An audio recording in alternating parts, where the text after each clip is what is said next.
మొదటి నామము శ్రీమాత. ఆ, శ్రీమాత్రే నమః. అమ్మవారిని ఉద్దేశించి మొదట వసిన్యాది వాగ్దేవతలు పలికినది శ్రీమాత. ఒక వృక్షానికి విత్తనం మొదటి దశ. సహస్రనామ స్తోత్రం అనే వృక్షానికి విత్తనం లాంటిది శ్రీమాత. విత్తనం దగ్గర పెట్టుకుంటే చెట్టంతా దగ్గర ఉన్నట్టే. విత్తనానికి సంస్కృతంలో పేరు బీజం. శ్రీమాత అనే బీజం తెచ్చుకొని ఎవరైతే నిత్యం మానవ రూపంలో మనన శ్రీమాత అనే బీజం తెచ్చుకొని ఎవరైతే నిత్యం మనన రూపంలో వ్యవసాయం చేస్తారో అది బూజమై సహస్రనామంలో ఫలాన్ని అంతటినీ ఇస్తుంది అనడంలో సందేహం లేదు. ప్రారంభమవుతున్న ఈ నామం సామాన్యమైనది కాదు, చాలా దివ్యమైన నామం శ్రీమాత. తైత్తిరీయ ఉపనిషత్తు పరమాత్మ అంటే ఏమిటో నిర్వచనం చెబుతూ యతోవా ఇమాని భూతాని జాయంతే ఏన జాతాని జీవంతి యత్ ప్రయంత్యభి సంవింసతి తద్విజిజ్ఞాసస్య తద్బ్రహ్మేతి అంటుంది. ఇది పరబ్రహ్మ అనే ప్రశ్నకి సూటి సమాధానం. ఇదే అన్నిటికీ సరిపోతుంది. ఎవరు భగవంతుడి గురించి చెప్పినా ముందు ఇది చెప్పి తరువాత విషయంలోకి ప్రవేశించాలి. ఏ రూపంలో పరమాత్మను ఆరాధించినా పరమాత్మ అంటే ఏమిటో తెలుసుకుని ఆరాధించాలి.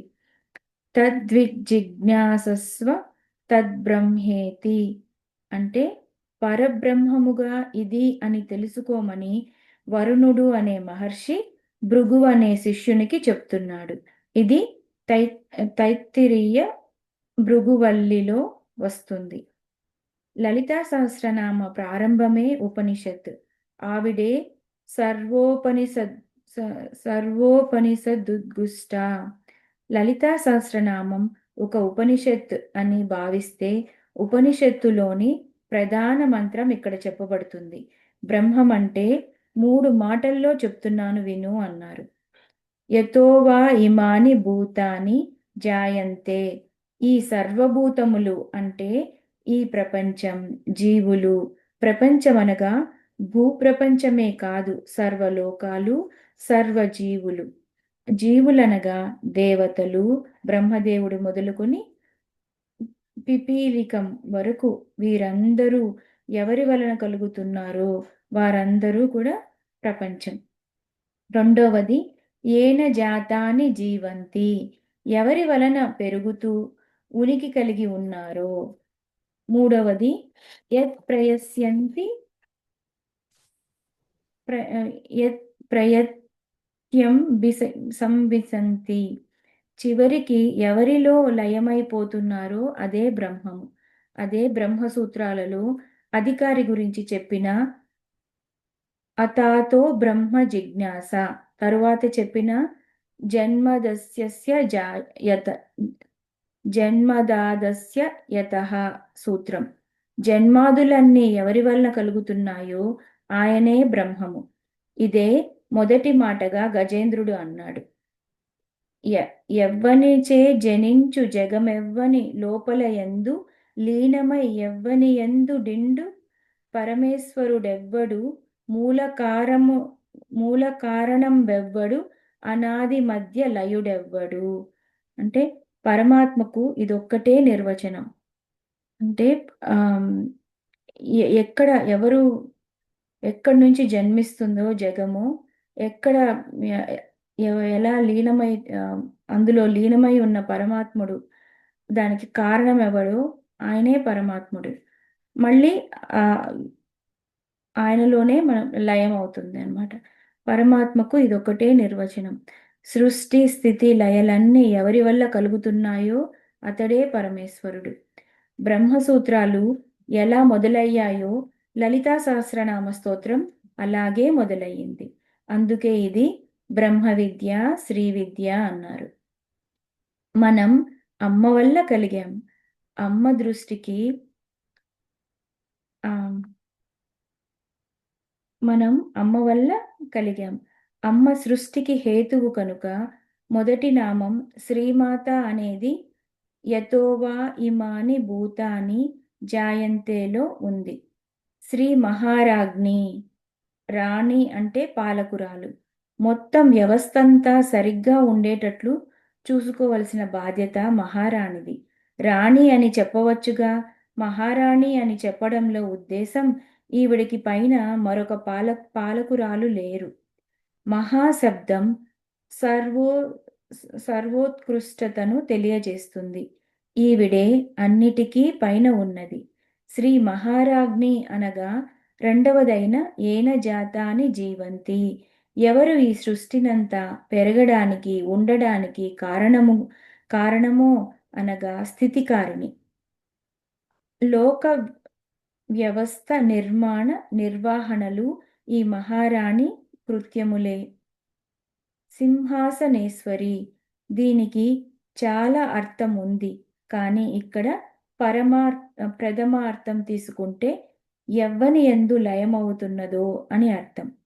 సింహ అనే శబ్దానికి వసకాంతౌ శివ స్మృతః వసకాంతౌ శివ స్మృతతః అని చెప్పినట్లుగా వర్ణ పర్యాయ న్యాయం ప్రకారంగా హింస అనే శబ్దమే సింహ అయ్యింది. హింసించునది అనగా లయం చేయునది. హింస అనగా ధ్వంసమే అని కాదు, పూర్తి చేయటం అని అర్థం. ఈ జగత్తునంతటిని లయం చేసుకునేది హింస. అలా చేయగలిగిన అధికారం ఎవరికుందో ఆవిడ ఈశ్వరి.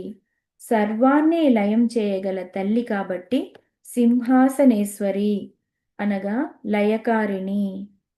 తత్ ప్రయంత్యభి సంవిశంతి. ఇది ఉపనిషత్ చెప్పిన 3వ వాక్యం.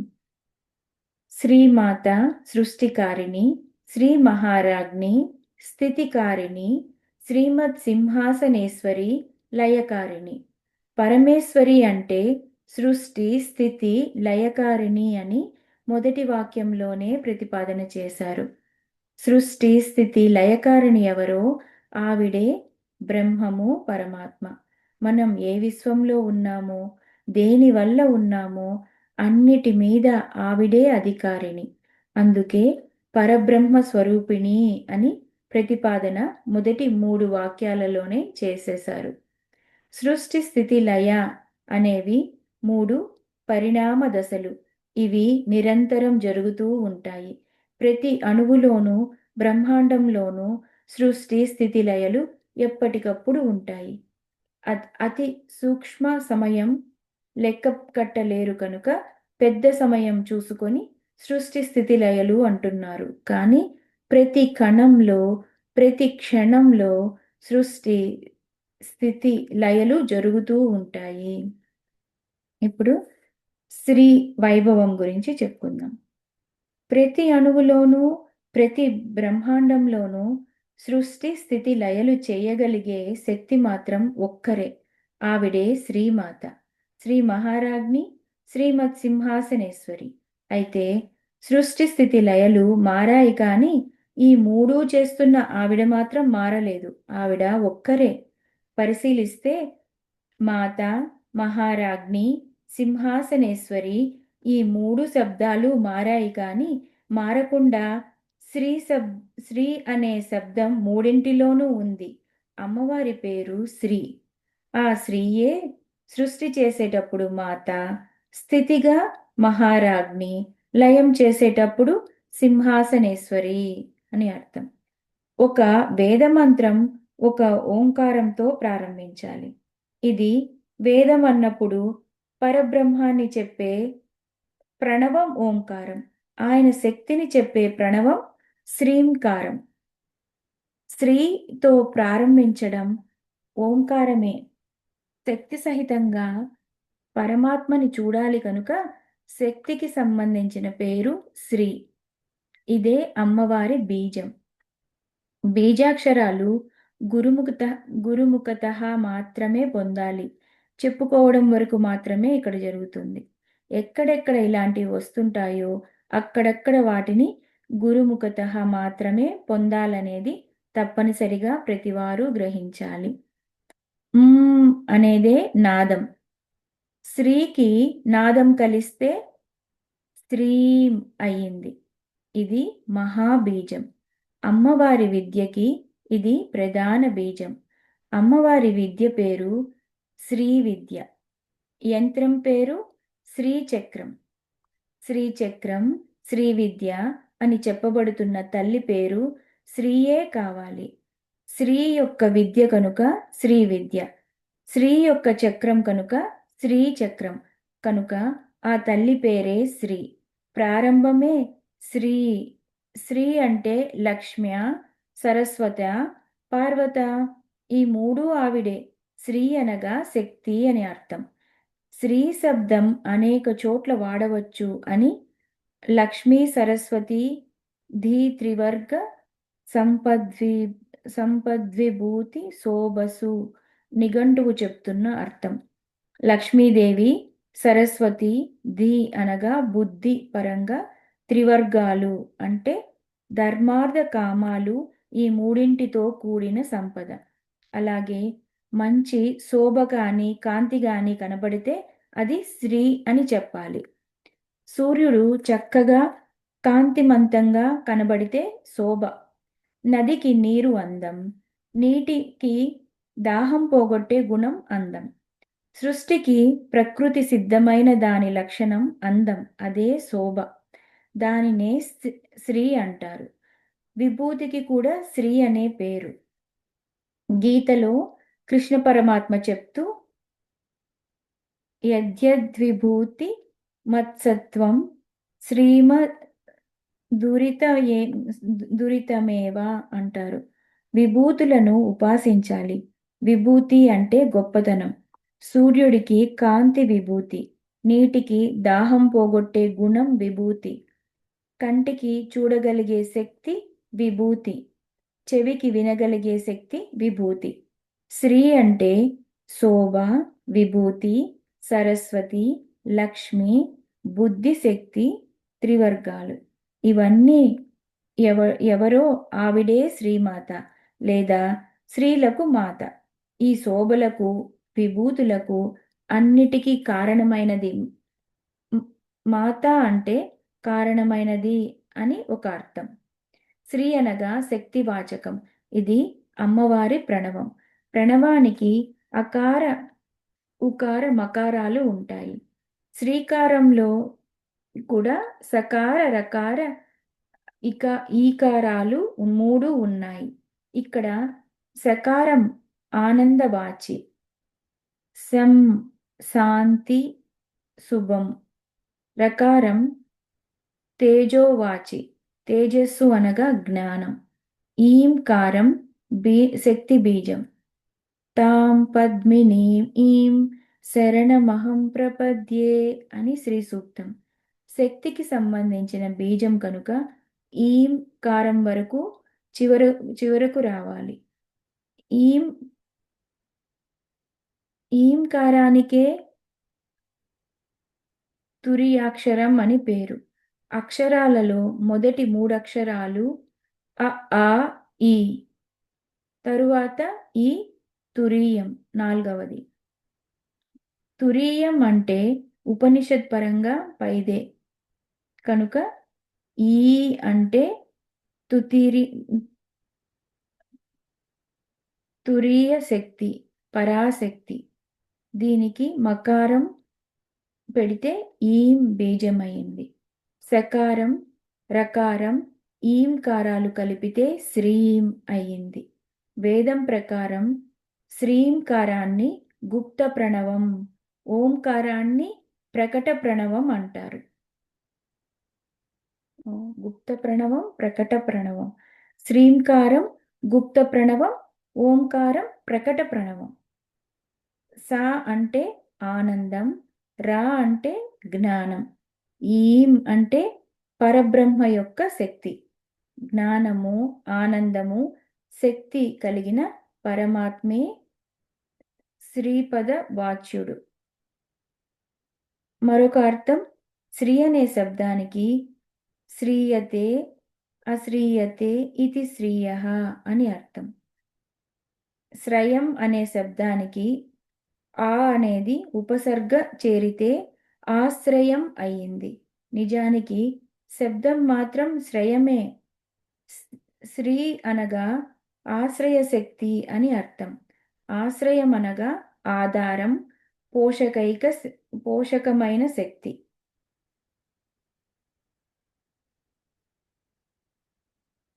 దేవీ మహాత్మ్యంలో త్వామాశ్రితానాం న విపన్నరాణాం త్వామాశ్రితా హ్యశ్రయతాం ప్రయాంతి అంటారు.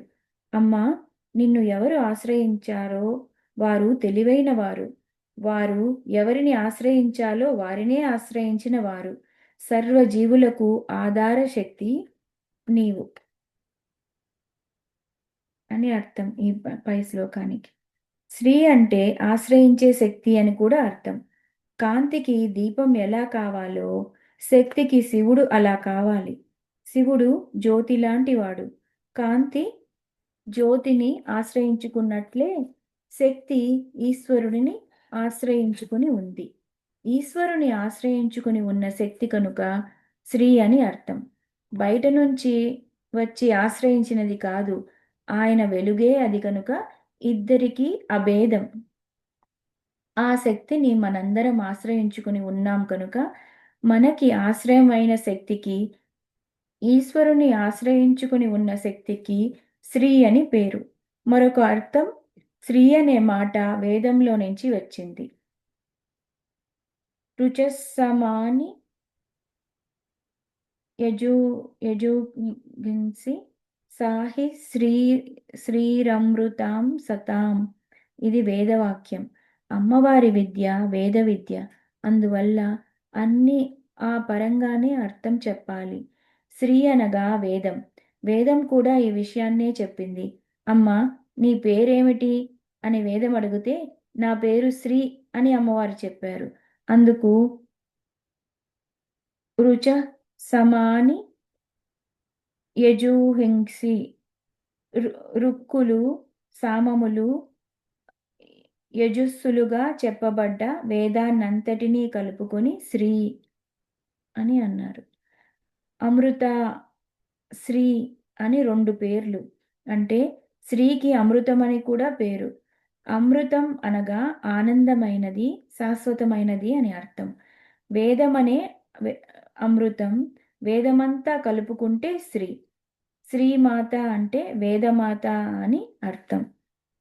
ఏ దేవత గురించి మాట్లాడాలన్నా, జీవితంలో బాగుపడడానికి కావలసిన జ్ఞానం తెలుసుకోవాలన్నా, ఇహానికి పరానికి కావలసిన యజ్ఞం, తత్వం ఏది కావాలన్నా వేదమే ఇవ్వాలి.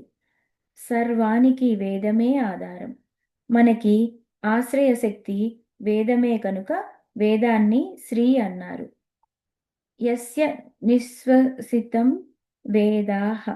వేదం ఈశ్వరుని నుండే వచ్చింది కాబట్టి శ్రీ అంటే వేదమే కనుక శ్రీమాత అనగా వేదమాత గాయత్రి.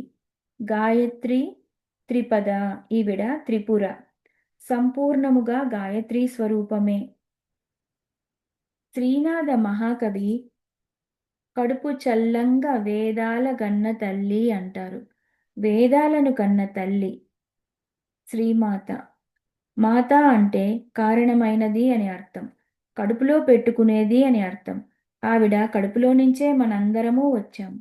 తల్లిలో నుంచే వచ్చి తల్లిలోనే ఉన్నాం. మనల్ని కన్న తల్లి నుంచి మనం వేరయ్యాం, కానీ ఈ కన్న తల్లిలోనే పుడుతున్నాం, పెరుగుతున్నాం. ఈ కన్న తల్లిలోనే ఈ శరీరం విడిచిపెట్టినా ఉంటున్నాం. కనుక ఎప్పుడు ఈ తల్లి కడుపులోనే ఉన్నాం. అంటే మనము బాహ్య ప్రపంచంలో మనల్ని కన్న తల్లి నుంచి వేరయ్యాం, కానీ ఆ జగన్మాత ఆ తల్లి కడుపులో ఎప్పుడూ ఉన్నాము అని చెప్తున్నారు. సర్వ జగత్తు ఈమెనే ఆశ్రయించుకుని ఉంది. ఆ తల్లి గర్భంలోనే అన్నీ ఉన్నాయి. అమ్మవారికి వేదగర్భ అనే నామం కూడా ఉంది. ఈ నామాన్ని అర్థం చేసుకుంటే ఆ తల్లి శ్రీమాత అని అర్థమవుతుంది. జగతినంతటినీ తన నుంచి ప్రసరించింది. ప్రసవంలో సవమే ఈ సవితుః సృష్టికారిణి అయ్యింది. మనందరం ఎవరి వల్ల కలిగామో, మనకి ఏది కారణమైనదో, మనకేది పోషణ అయినదో, మనల్ని రక్షించేది ఎవరో, మనపై నెపం లేని ప్రేమ ఎవరికుందో ఆవిడే అమ్మ. తల్లికి బిడ్డపై ఉండేది అవ్యాజమైన ప్రేమ. పరమాత్మని అమ్మా అని ఉపాసించాలా? అయ్యా అని ఉపాసించాలా? అంటే ఎలాగైనా ఉపాసించవచ్చు అని శాస్త్రం చెప్పింది. పుంరూపం నా పుంరూపం వా స్మరేద్దేవీం స్త్రీరూపం స్త్రీరూపం వా విచింతయేత్ అథవా నిష్కళాం ధ్యాయేత్ సచ్చిదానంద లక్షణం. ఆవిడను అమ్మా అని పిలవటం గొప్పది. అమ్మా అని పిలిచినప్పుడు తల్లి ఈ పిల్లవాడు యోగ్యుడా కాదా, అన్ని అర్హతలు ఉన్నాయా లేదా, ఇవన్నీ పరిశీలించి దయ చూపించదు. పిల్లవానిపై అమ్మ ప్రేమ ఏదో కారణంగా చూసి రాదు. ఇది అమ్మ అవ్యాజమైన కరుణామూర్తి అనడానికి సరిపోతుంది. తల్లి ఎలాగైతే పిల్లవానిని లాలించేటప్పుడు అర్హతలు చూడదో, ఈశ్వర చైతన్యం కూడా అమ్మా అని పిలిచేవారిని వెంటనే కరుణిస్తుంది. అమ్మ దగ్గర ఉన్న గొప్ప లక్షణం అవ్యాజమైన ప్రేమ. మనం అమ్మా అని పిలిచామంటే మనకి కారణమైన తల్లి, నన్ను పోషించే తల్లి, నన్ను రక్షించే తల్లి, నేను యోగ్యుడైనా కాకున్నా నన్ను కాపాడే తల్లి అని అర్థం. శ్రీమాత అనగానే ఆశ్రయమైన తల్లినే ఆశ్రయించామనే భావన కలగాలి. అర్థం తెలిసి అనటం ఒకటి, భావనతో అనడం ఒకటి. భావనతో అంటే అమ్మ దొరుకుతుంది. లలితా సహస్రనామాలలో భావన మాత్ర సంతుష్టాయై నమః అని చెప్పబడింది.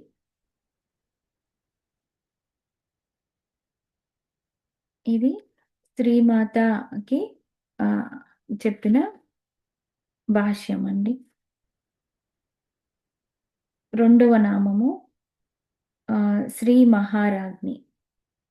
శ్రీ మహారాజ్ఞై నమః.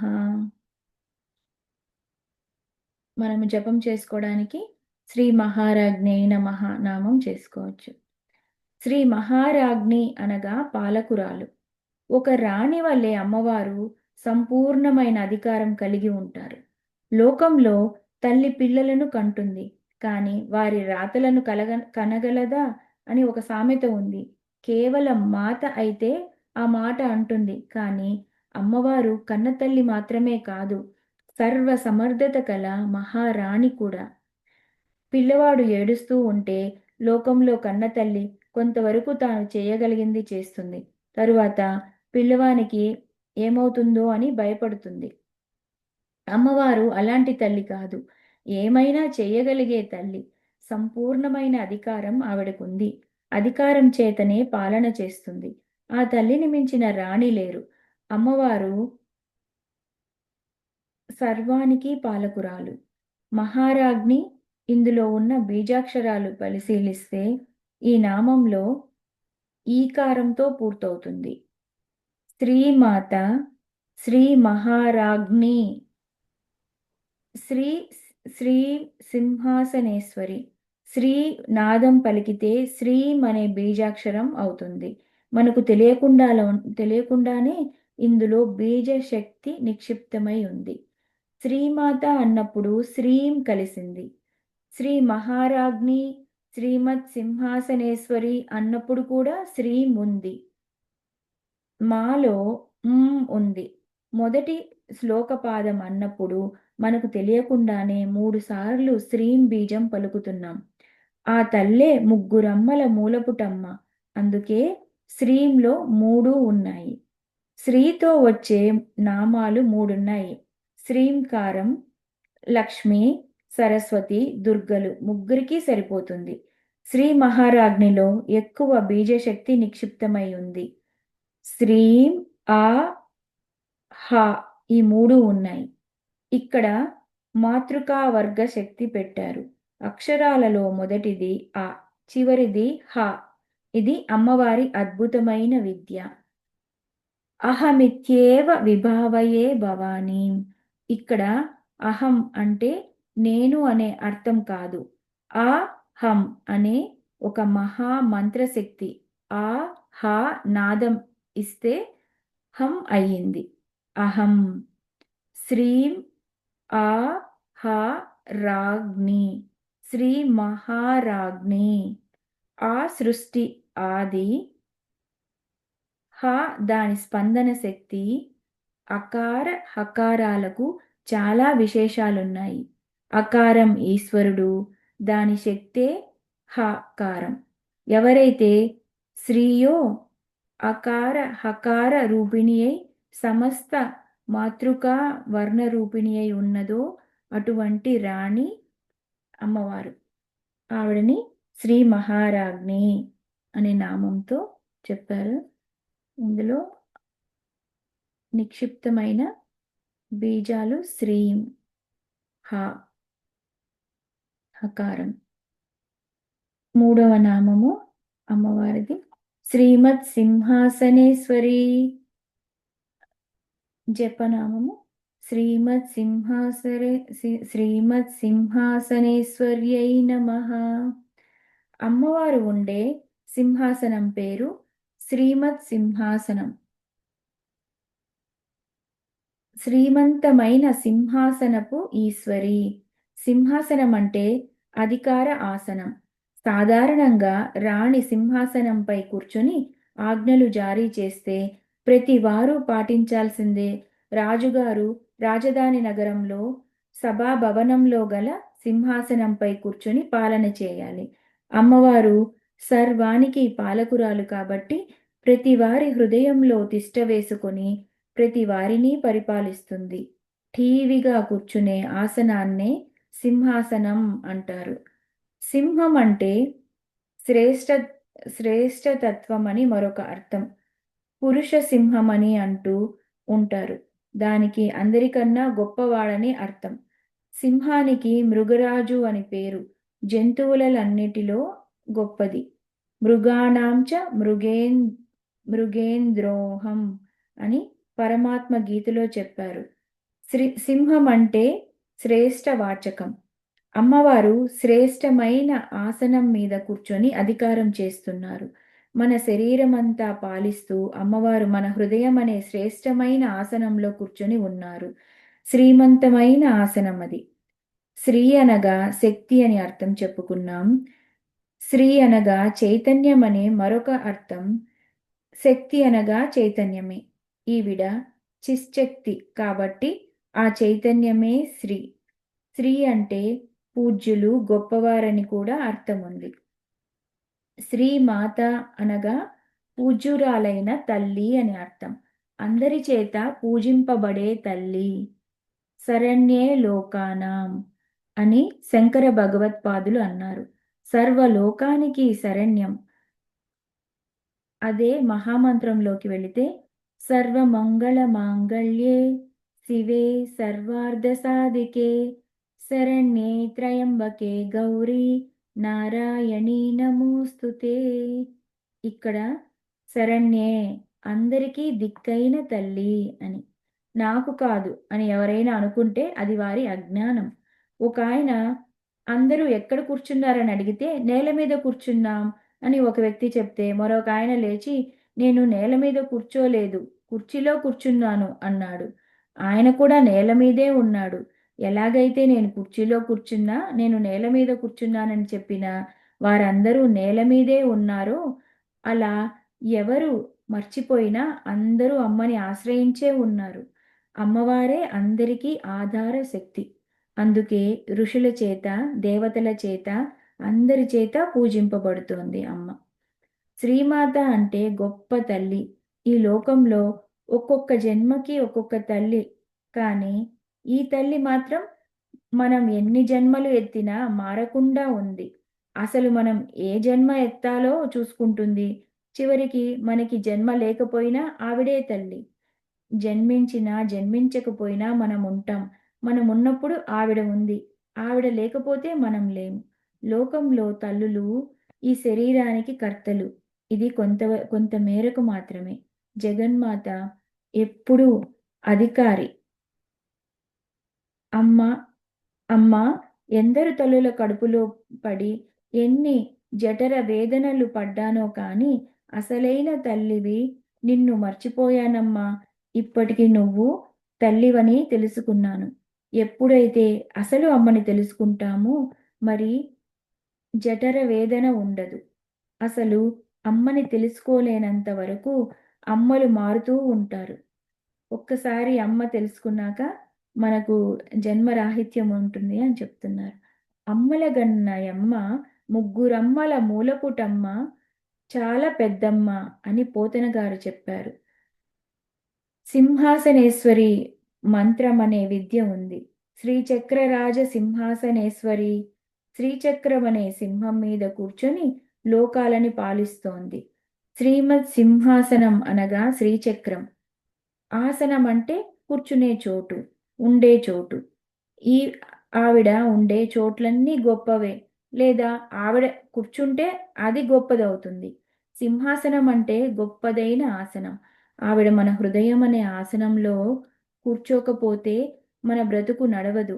ఆవిడ గురించి వివే వివేచన చేయటం మొదలుపెట్టాలి. వివేచన చేయడమే లలితా సహస్రనామాలు తెలుసుకోవడం. అలా వివేచన చేస్తే ఆవిడ తప్ప మరొకటి లేదనే జ్ఞానం కలుగుతుంది. సింహాసనేశ్వరిలో విశేషం చూస్తే అమ్మవారి ఆసనాలు మొత్తం 5 ఉన్నాయి. 5లో మళ్ళీ ఒక్కొక్కటి 5 చొప్పున ఉన్నాయి. పంచ ప్రణవాసన, 5 ప్రణవాలు.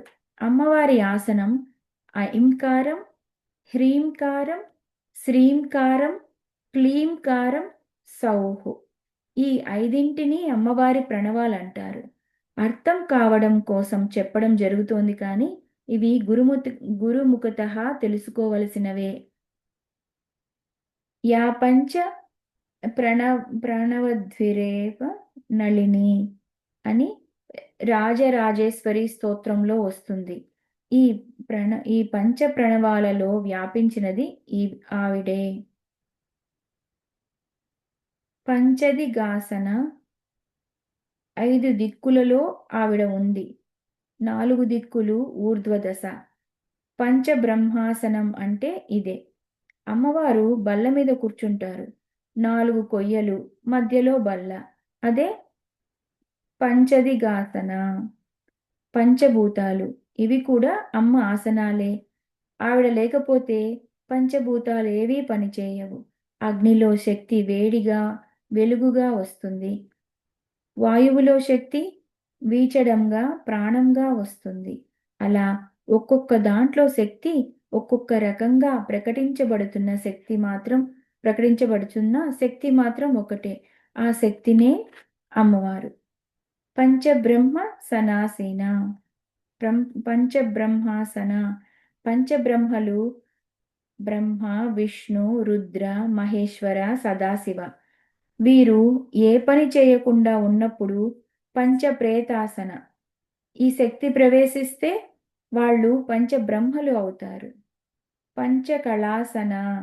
నివృత్తి, ప్రతిష్ట, విద్య, శాంతి, శాంత్యాతీత అనే కళలు. ఇవి లలితా సహస్రనామంలో షడాద్వాతీత రూపిణి దగ్గర వస్తాయి.